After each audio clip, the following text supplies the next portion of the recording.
بسم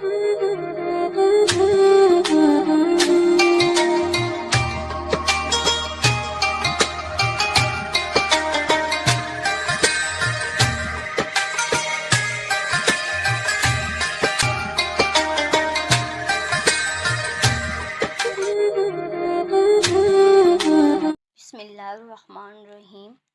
حضرت ابو ہریرہ رضی اللہ تعالیٰ عنہ سے روایت ہے کہ رسول اکرم صلی اللہ علیہ وآلہ وسلم نے ارشاد فرمایا کہ جس نے ایمان کے ساتھ اور ثواب کا یقین رکھتے ہوئے رمضان کے روزے رکھے، اس کے پچھلے گناہ معاف کر دیے جائیں گے، اور جس نے رمضان کی راتوں میں ایمان کے ساتھ اور ثواب کا یقین رکھتے ہوئے قیام کیا، یعنی تراویح اور نوافل میں مشغول رہا، اس کے بھی پچھلے گناہ معاف کر دیے جائیں گے، اور جس نے شب قدر میں ایمان کے ساتھ ثواب سمجھتے ہوئے قیام کیا، اس کے پچھلے گناہ معاف کر دیے جائیں گے۔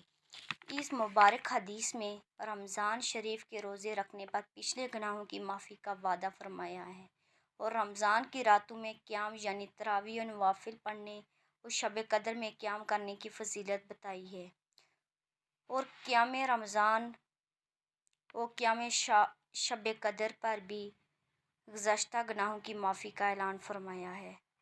رمضان المبارک میں راتوں کو نمازیں پڑھتے رہنا قیام رمضان کہلاتا ہے۔ تراویح بھی اس میں داخل ہے، اور تراویح کے علاوہ جتنے نوافل پڑھ سکیں پڑھتے رہیں۔